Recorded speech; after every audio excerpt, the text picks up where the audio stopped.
Joe Biden, दुनिया का सबसे ताकतवर राष्ट्रपति।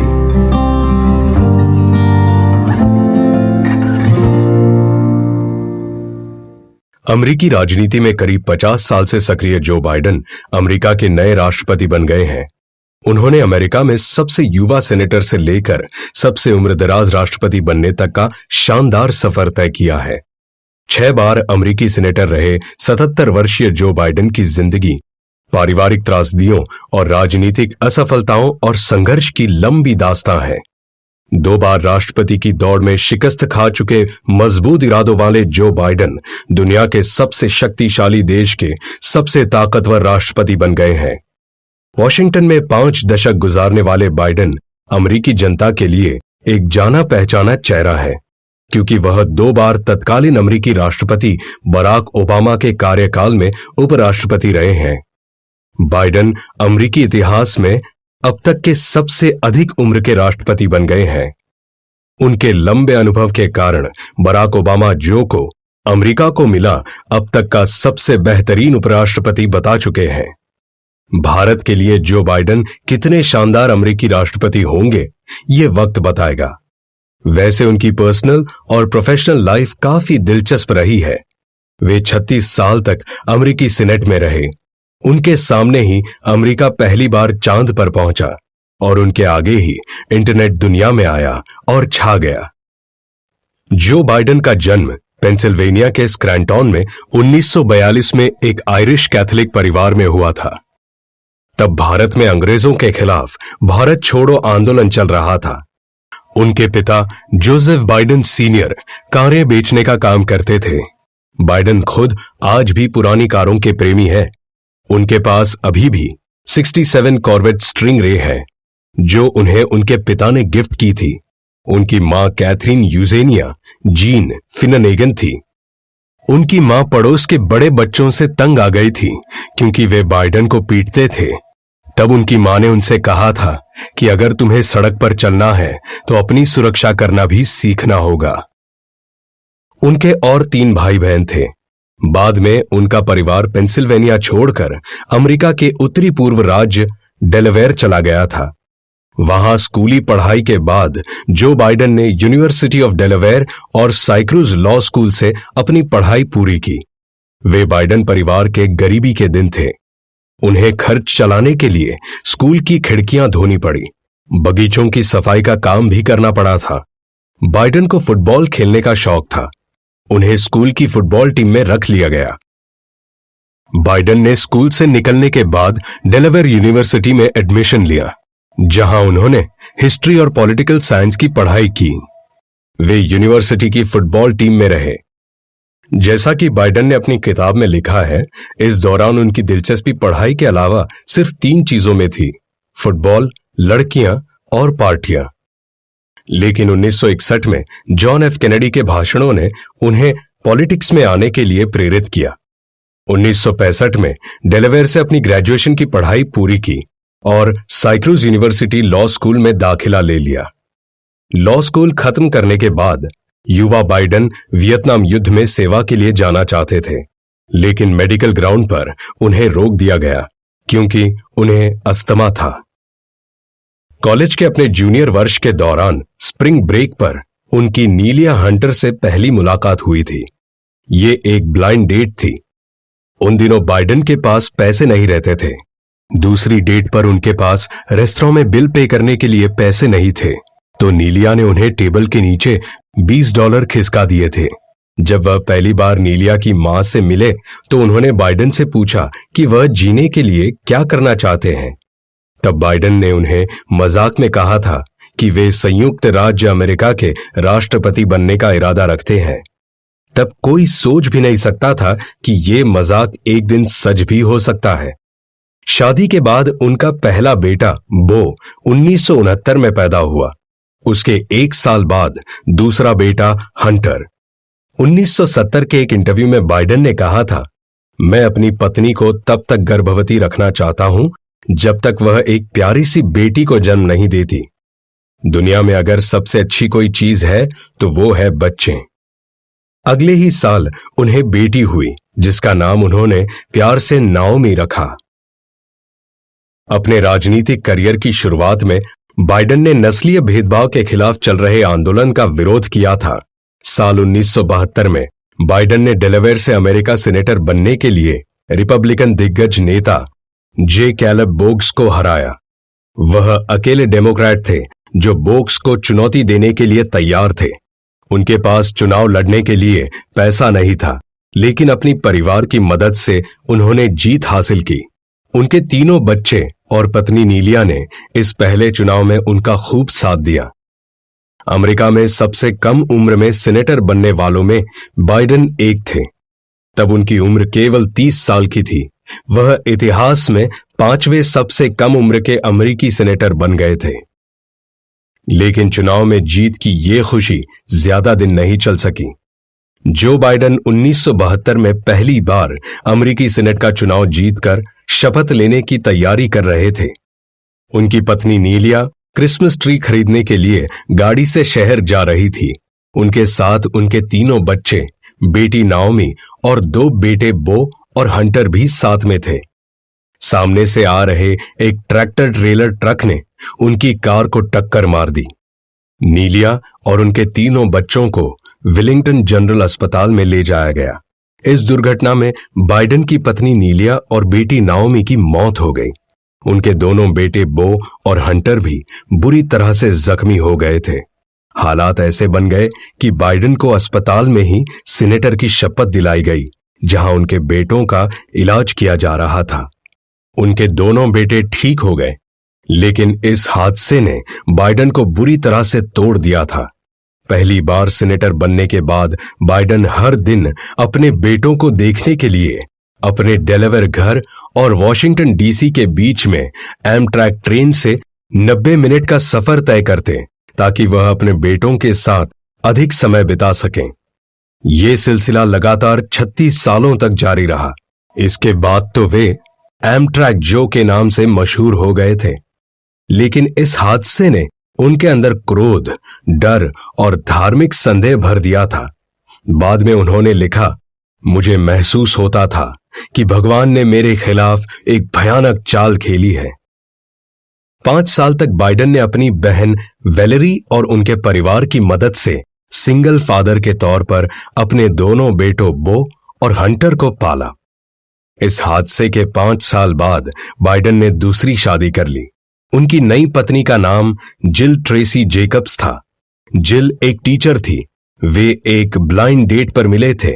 अपनी पहली डेट के बारे में जिल ने एक इंटरव्यू में कहा था, जो मुझसे 9 साल बड़े थे, लेकिन हम फिलाडेल्फिया में फिल्म थिएटर में a man and a woman देखने के लिए गए थे और हमने फिल्म हिट कर दी।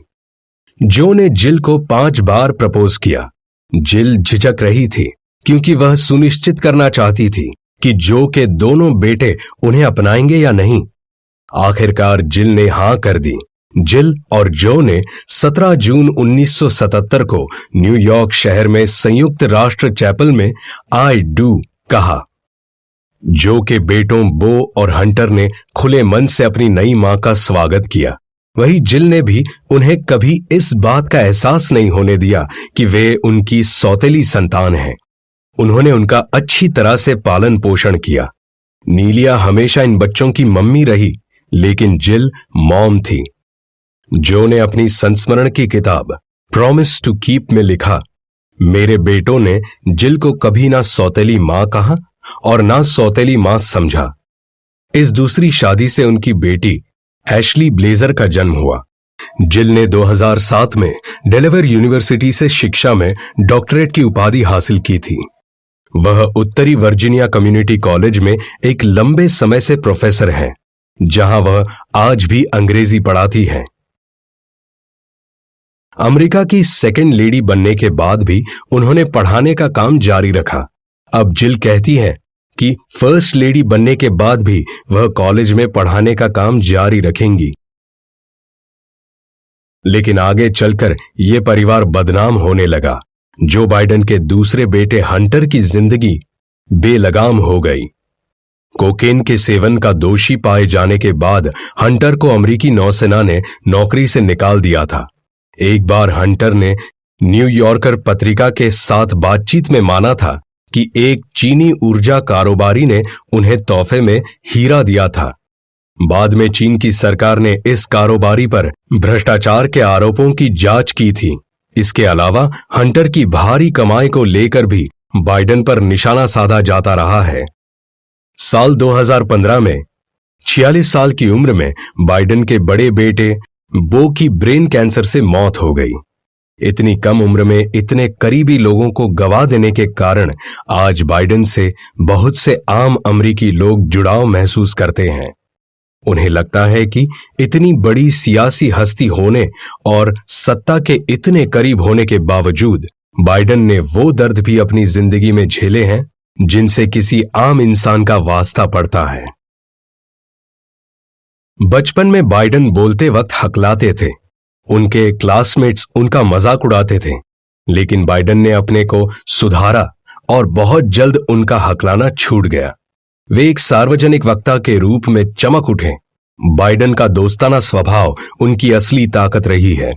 वो मीठी जुबान बोलने वाले नेता के तौर पर मशहूर हैं, जो बड़ी आसानी से लोगों का दिल जीत लेते हैं। चुनाव के प्रचार के दौरान उनके भाषण लंबे लंबे मोनोलॉग की शक्ल अख्तियार कर लेते थे। बाइडेन के पास वोटरों को लुभाने का कुदरती हुनर है। उनको जानने वाले कहते हैं कि बाइडेन के साथ सबसे बड़ा जोखिम यह है कि वह कभी भी कुछ भी गलत बयानी कर सकते हैं, जिससे उनके सारे किए कराए पर पानी फिर जाए। विशेषज्ञ कहते हैं कि जनता से रूबरू होने पर बाइडेन अक्सर जज्बात में बह जाते हैं। जब बराक ओबामा ने जो बाइडेन को अपने साथ उपराष्ट्रपति उम्मीदवार बनाया, तो बाइडेन ने यह कहकर लोगों को डरा दिया था कि इस बात की 30% संभावना है कि ओबामा और वो मिलकर अर्थव्यवस्था सुधारने में गलतियां कर सकते हैं।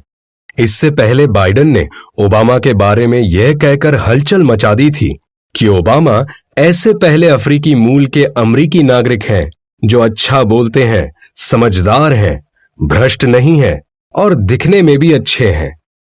इस भाषा से रंगभेद की बू आती थी। जो बाइडेन इससे पहले 2 बार राष्ट्रपति पद की उम्मीदवारी के दौड़ में शामिल हो चुके हैं। पहली बार 1988 और दूसरी बार 2008 में। पहली बार बाइडेन ने राष्ट्रपति चुनाव में प्रत्याशी बनने के लिए रैलियों में दावा करना शुरू कर दिया था कि मेरे पुरखे उत्तरी पश्चिमी पेंसिल्वेनिया में स्थित कोयले की खानों में काम करते थे। मगर हकीकत यह है कि बाइडेन के पूर्वजों में से किसी ने भी कभी भी कोयले की खदान में काम नहीं किया था। अमेरिका की मीडिया ने जो का यह झूठ खोल दिया, जबकि नील किनॉक के पुरखे वाकई कोयले की खदान में काम करने वाले मजदूर थे।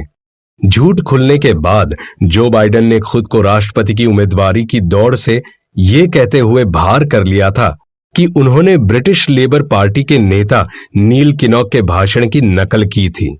इसके बाद वो 2008 में भी डेमोक्रेटिक पार्टी की ओर से राष्ट्रपति पद की उम्मीदवारी की दौड़ में शामिल हुए, लेकिन उस वक्त बराक ओबामा पार्टी की ओर से उम्मीदवार बना दिए गए थे। तब बाइडेन उपराष्ट्रपति के तौर पर चुने गए। माना जाता है कि अमेरिकी विदेश नीति पर उनकी शानदार पकड़ की वजह से बराक ओबामा ने उन्हें उपराष्ट्रपति पद के लिए अपनी पसंद बनाया था। साल 2009 के चुनाव में ओबामा के राष्ट्रपति बनने के साथ जो बाइडेन पहली बार अमेरिका के उपराष्ट्रपति बने। वे अमेरिका के पहले रोमन कैथोलिक उपराष्ट्रपति थे। बाइडेन की मदद से ओबामा ने अपनी अफगानिस्तान रणनीति तैयार की। बाइडेन ने हर 2 महीने में इराक का दौरा किया। इराकी नेतृत्व को संदेश देने के लिए बाइडेन इराकी प्रशासन के पॉइंट मैन बन गए। इराक नीति की देखरेख करना बाइडेन की जिम्मेदारी बन गई। इसी बीच खबर आई कि ओसामा बिन लादेन पाकिस्तान में छुपा है। वो इस्लामाबाद से 35 किलोमीटर दूर एबटाबाद शहर के बाहरी इलाके के एक बड़े अहाते में अपने परिवार के साथ रहता था। लेकिन अमेरिकी जासूसों के पास इस बात का कोई पुख्ता सबूत नहीं था कि बिन लादेन वहीं पर छुपा है। ओबामा के पास केवल 2 विकल्प थे। पहला विकल्प ये कि अहाते को हवाई हमले से बर्बाद कर दिया जाए। दूसरा विकल्प ये कि अमेरिकी सैनिक उसके अहाते में उतर जाएं और लादेन को खोजकर मार डाला जाए। पहले विकल्प का फायदा ये था कि पाकिस्तान की धरती पर किसी अमेरिकी के मारे जाने का जोखिम बिल्कुल नहीं था। सार्वजनिक रूप से अमेरिका ये खंडन कर सकता था कि इस हमले में उसका कोई हाथ नहीं है। लेकिन इसका नुकसान ये था कि अगर अहाते को बर्बाद करने में वे सफल हो भी गए तो ये कैसे तय होगा कि उसके अंदर लादेन मौजूद था, और अगर अलकायदा ने उसका खंडन कर दिया तो वो कैसे सिद्ध करेंगे कि लादेन मारा गया है। दूसरे इस खतरे से भी इनकार नहीं किया जा सकता था कि अहाते के अलावा उसके आसपास रहने वाले लोग भी मारे जा सकते थे। इसीलिए बराक ओबामा ने दूसरा विकल्प चुना। लेकिन उपराष्ट्रपति जो बाइडेन भी इस हमले के खिलाफ थे। उनका तर्क था कि इसके असफल होने के परिणाम बहुत घातक होंगे। उनका मानना था कि इस रेड को तब तक स्थगित रखा जाए जब तक खुफिया सूत्र वहां ओसामा बिन लादेन के रहने के बारे में पूरी तरह से सुनिश्चित न हो जाए। हिलरी क्लिंटन को भी चिंता थी कि इससे अमेरिका और पाकिस्तान के संबंध खराब हो जाएंगे। उन्हें इस बात का भी डर था कि अमेरिका सील्स का पाकिस्तान सेना से आमना सामना न हो जाए। इन सब विरोधों के बाद भी ओबामा ने अमेरिकी सील्स को ऑपरेशन की इजाजत दे दी और बिन लादेन मारा गया। जब यह ऑपरेशन चल रहा था तो व्हाइट हाउस में राष्ट्रपति ओबामा और उपराष्ट्रपति बाइडेन सांस रोके पूरे ऑपरेशन को लाइव देख रहे थे। अभी ओबामा को वहां बैठे 1 मिनट हुआ ही था कि एक ब्लैक हॉक हेलीकॉप्टर उतरते हुए थोड़ा हिला, और इससे पहले कि वो कुछ समझ पाते उन्हें बताया गया कि हेलीकॉप्टर का एक पंख अहाते की दीवार से टकरा गया है।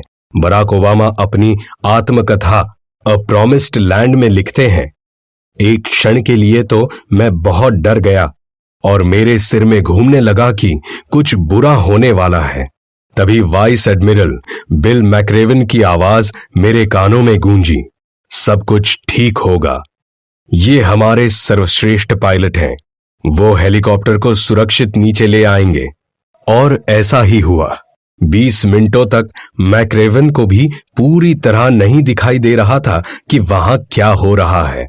तभी अचानक मैक्रेवन और CIA के पूर्व निर्देशक लियोन पेनेटा दोनों ने एक साथ वो शब्द कहे जिनका हम बेसब्री से इंतजार कर रहे थे, जेरोनिमो इकेआई, यानी एनिमी किल्ड इन एक्शन। कमरे में मौजूद सभी लोगों के मुंह से एक आह सी निकली।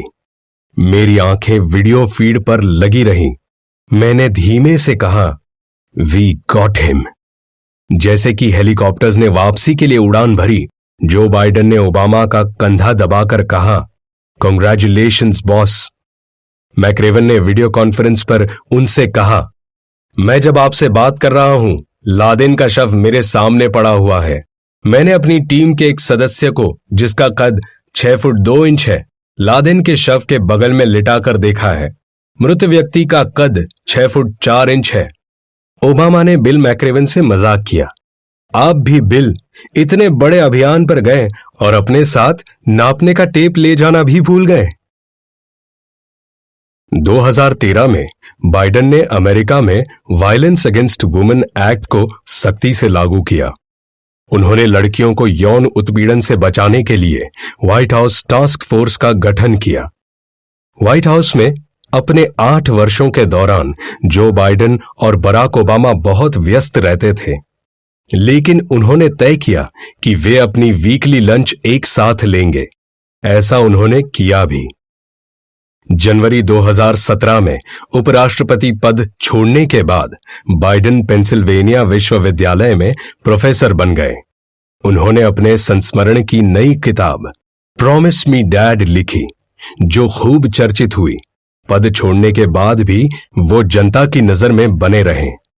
2016 और 2019 के बीच मीडिया आउटलेट्स ने बाइडेन को 2020 में राष्ट्रपति पद के लिए संभवित उम्मीदवार के रूप में अक्सर पेश किया, लेकिन जब उनसे पूछा गया कि क्या वह चुनाव की रेस में है, तो वे गोल मोल जवाब देते हुए कहते, कभी ना मत कहो। एक वक्त ऐसा आया कि उन्होंने साफ कह दिया कि उन्हें ऐसा कोई परिदृश्य नहीं दिखता जहां वे फिर से चुनावी रेस में दौड़ें। लेकिन कुछ दिनों बाद उन्होंने कहा, अगर मैं चल सकता हूं तो मैं दौड़ भी सकता हूं। लेकिन जनवरी 2018 में बाइडेन को राष्ट्रपति की दौड़ में शामिल कर लिया गया।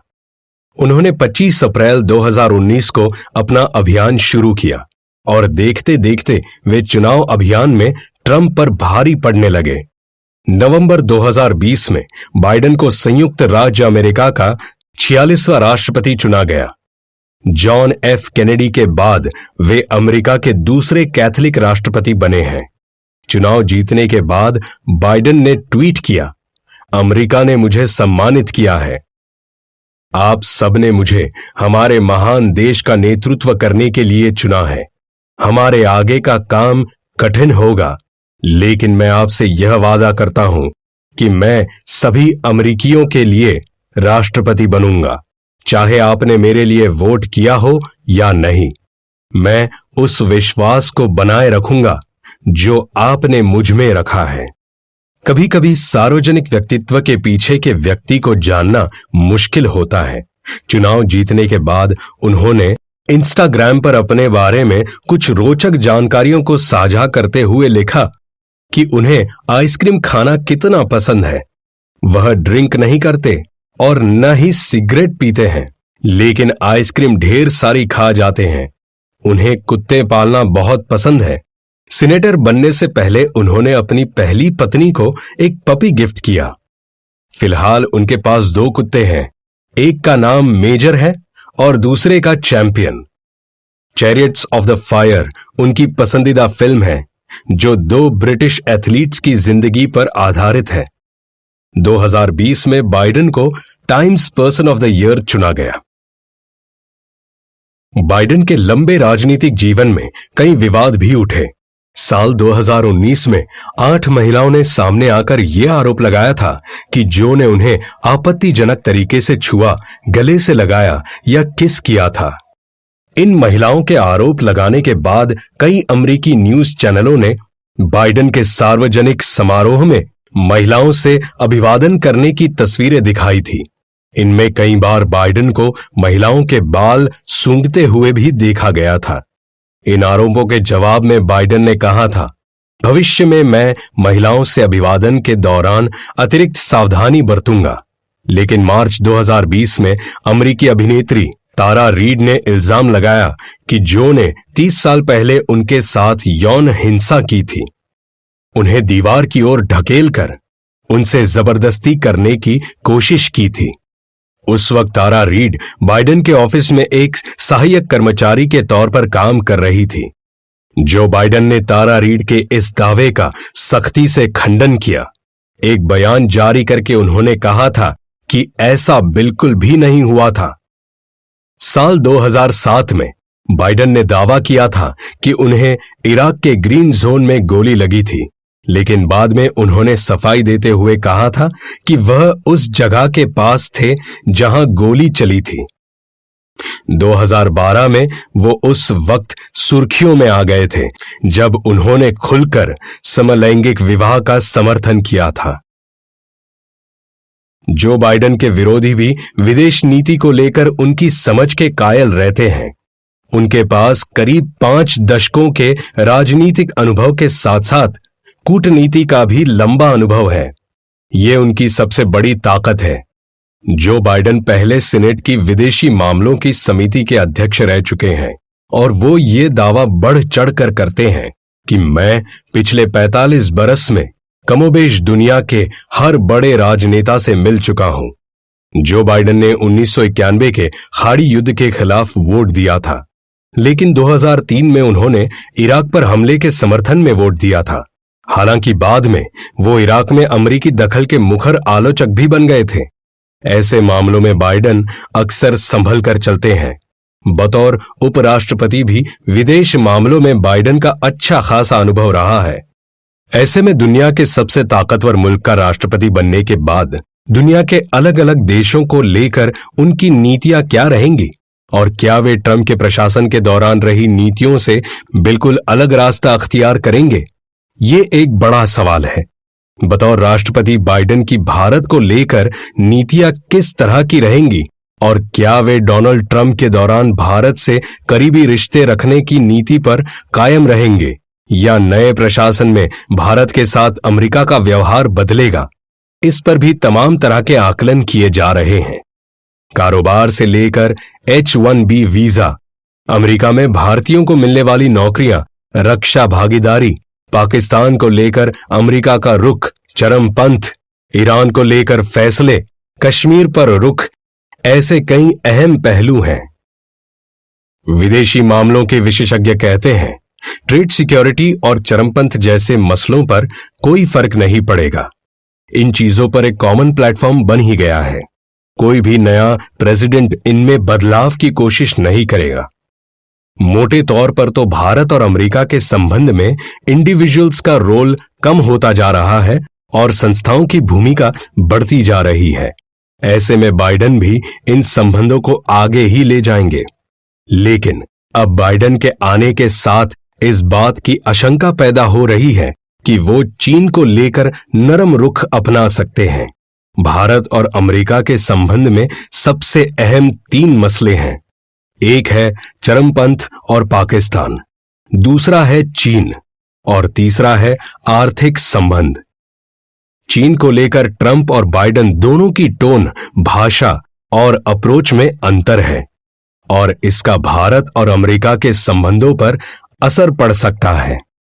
पिछले कुछ सालों में एक चलन रहा है कि अमेरिका भारत के आंतरिक मामलों में दखल नहीं देता है, लेकिन CAA, आर्टिकल 370 जैसे मामलों पर डेमोक्रेटिक पार्टी के लेफ्ट मेंबर्स और खास तौर पर बाइडेन और कमला हैरिस समेत भारतीय समुदाय के लोगों ने काफी आपत्ति जताई थी।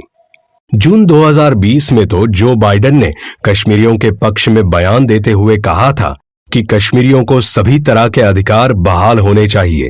उन्होंने कहा था कि कश्मीरियों के अधिकारों को बहाल करने के लिए जो भी कदम उठाए जा सकते हैं, भारत सरकार उठाए।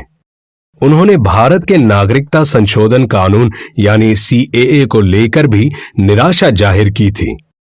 इसके अलावा उन्होंने नेशनल रजिस्टर ऑफ सिटीजन यानी NARC को भी निराशाजनक बताया था। जो बाइडेन की कैंपेन वेबसाइट पर प्रकाशित एक पॉलिसी पेपर में कहा गया है, भारत में धर्मनिरपेक्षता और बहुनस्ली के साथ बहुधार्मिक लोकतंत्र की पुरानी परंपरा है। ऐसे में सरकार के ये फैसले बिल्कुल ही उलट हैं। कश्मीर को लेकर बाइडेन के इस पॉलिसी पेपर में कहा गया था, कश्मीरी लोगों के अधिकारों को बहाल करने के लिए भारत को चाहिए कि वो हर कदम उठाए। असहमति पर पाबंदी, शांतिपूर्ण प्रदर्शन को रोकना, इंटरनेट सेवा बंद करना या धीमा करना लोकतंत्र को कमजोर करना है। पिछले 14 साल से कोई भी अमेरिकी राष्ट्रपति पाकिस्तान के दौरे पर नहीं गया है। पाकिस्तान के दौरे पर गए जॉर्ज W. बुश आखिरी अमेरिकी राष्ट्रपति थे। बराक ओबामा और उनके बाद राष्ट्रपति बनने वाले ट्रंप ने भारत के दौरे तो किए, लेकिन वे कभी पाकिस्तान नहीं गए। चरमपंथ और अफगानिस्तान को लेकर पाकिस्तान की नीतियों के चलते अमेरिका और पाकिस्तान के बीच गुजरे कई सालों से रिश्ते में खटास बनी हुई है। व्हाइट हाउस ने कहा था कि पाकिस्तान के साथ जटिल संबंधों की वजह से राष्ट्रपति का दौरा नहीं हो सका था। ऐसे में बाइडेन की पाकिस्तान को लेकर नीतियों में क्या कोई बड़ा बदलाव आएगा? ये बड़ा सवाल है। बाइडेन के पाकिस्तान को लेकर रवैये पर भारत की नजरें खास तौर पर टिकी होंगी, क्योंकि भारत और पाकिस्तान के रिश्ते लंबे अरसे से तलखी का शिकार रहे हैं और निकट भविष्य में भी इनमें किसी तरह की नरमी की उम्मीद नजर नहीं आ रही है। हालांकि बाइडेन को दशकों तक सीनेटर और 8 साल तक उपराष्ट्रपति के पद पर रहते हुए अब तक भारत के दोस्त के तौर पर ही देखा जाता रहा है। बाइडेन ने कहा था कि मैं 15 साल पहले भारत के साथ ऐतिहासिक असैन्य परमाणु समझौते को मंजूरी देने की कोशिशों की अगुवाई कर रहा था। अगर भारत और अमेरिका करीबी दोस्त और सहयोगी बनते हैं तो दुनिया ज्यादा सुरक्षित हो जाएगी। ट्रंप का कार्यकाल भारत के लिए काफी फायदेमंद साबित नहीं हुआ। भारतीय उत्पादों पर अधिक टैरिफ, H-1B वीजा रोकना और कश्मीरी मुद्दे पर ट्रंप के बयानों ने भारत को काफी नुकसान पहुंचाया है। जबकि बाइडेन ट्रंप से बिल्कुल अलग सोच रखते हैं। वह विदेशी नीति को ज्यादा बेहतर समझते हैं। ऐसे में बाइडेन भारत अमेरिका के रिश्ते को बेहतर बना सकते हैं।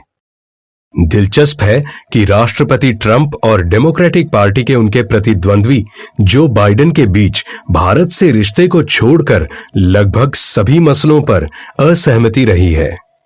यानी भारत के प्रति अमेरिका नीति को अमेरिका में दोनों पार्टियों का समर्थन प्राप्त है।